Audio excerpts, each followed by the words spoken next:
non-standard Magic the Gathering sets have an opportunity to create hype waves of astronomical height, but what happens when those hype waves come crashing down?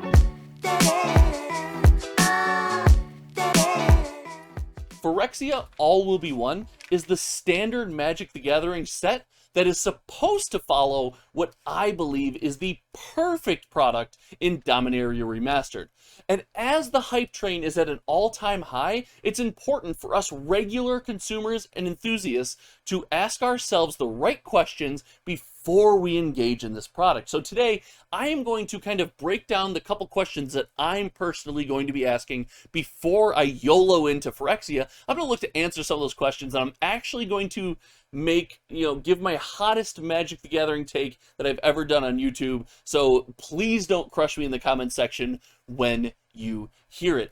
But I'm going to start with a simple idea that I think holds way more weight when it comes to current Magic the Gathering standard releases. And that is, not all products are created equal. We have seen in the past that the standard set release draft box, the standard set box, and the standard collector box seem to follow different patterns. And what sets are successful and what sets us as consumers feel like we get our value out of can be broken down by a couple things. I've said in a different video on this channel, if I remember to link it, I think it's over here, that when it comes to collector boxes or when it comes to collector product or chasing anything in a set, if you make the chase about the standard release cards in the set, it often has a chance to fail, especially when that chase isn't really a chase. And Phyrexia All Will Be One does get docked a point here. It looks right now that the Phyrexia All Will Be One complete bundle is the only place to get the oil slick textured raised foil cards,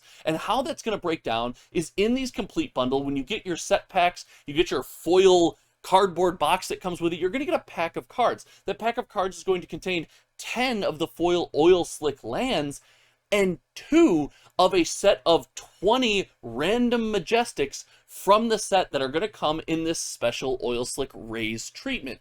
This to me feels like a red flag for chase and collectors, because while it is, it's a set of 20, it's not a set of 5, it's not a set of 4, there is a good number to collect. It's extremely easy to obtain, and it comes in a product which theoretically will be on the shelves for a long time, readily available. Because of this, it feels scary to YOLO in and collect this product, and while we don't know as much about the collector box, if you cannot get this treatment in the collector box, these products are going to sell out. People are going to gobble them up, and you're guaranteed 2 of a set of random 20 in every pack. So that to me is kind of a dock against the set, and something I'm going to follow along with and be sure I track kind of how this product is selling on TCG Player. If you want to track that along with me, I'll post that on my Patreon, so feel free to join me at patreon.com/HometowntCG. But the collector box is a different story. We don't know what the special aspect of the collector box is. We've seen in the past when the only thing special about the collector box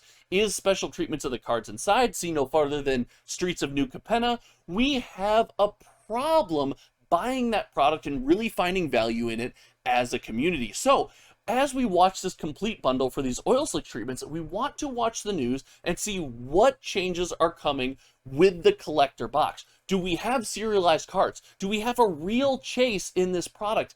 If not, and the collector boxes follow standard set release collector box printing procedures that we've seen in recent history with wave after wave after wave, it's going to be a scary proposition to convince the regular consumer to pre-order this product and get it early on, maybe at a higher price. So that is something that I think is important to talk about. And the last thing I want to touch on when it comes to not all products are created equal is 100% the draft box. Guys, we are coming off the best draft box experience we have seen since Time Spiral Remastered. The draft box for Dominaria Remastered is an amazing, fantastic experience. It encompasses so much of what Magic the Gathering players want, and I'm afraid that people are going to turn to the next draft box to give them a similar feeling. We must remember that this set will come with a set box. So some of that juice, some of that excitement, some of those pulls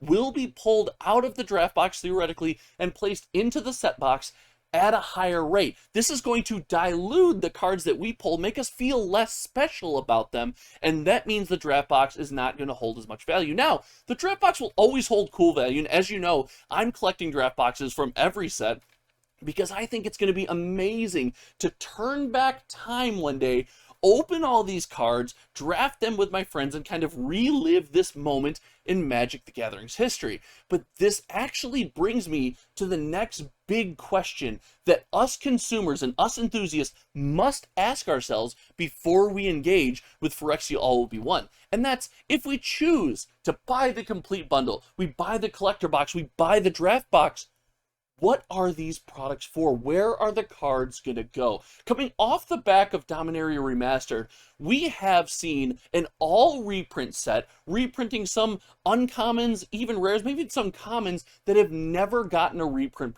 before. Commander players, legacy players, modern players are clamoring for some of these cards so they can put them in their decks at a cheaper cost, or maybe even get their hands on their first couple that they've ever opened. But when it comes to a standard set release, it feels like once I finish opening my product for standard Magic the Gathering sets, I don't have much to do with it. I don't have preset decks that these things can just slot into. They don't necessarily slot into my commander piles super easily. I often have to build a whole nother commander deck around that. They don't make a big impact on Pioneer and on Modern, and with Standard being almost an exclusively online format, there's no reason for me to build a deck with most of what comes in the box. So you have to ask yourself, when you go to engage with this product, when you pay, when you use your hard-earned money to buy Phyrexia All Will Be One, what are we going to use these game pieces for? Because it will not feel the same as Dominaria Remastered.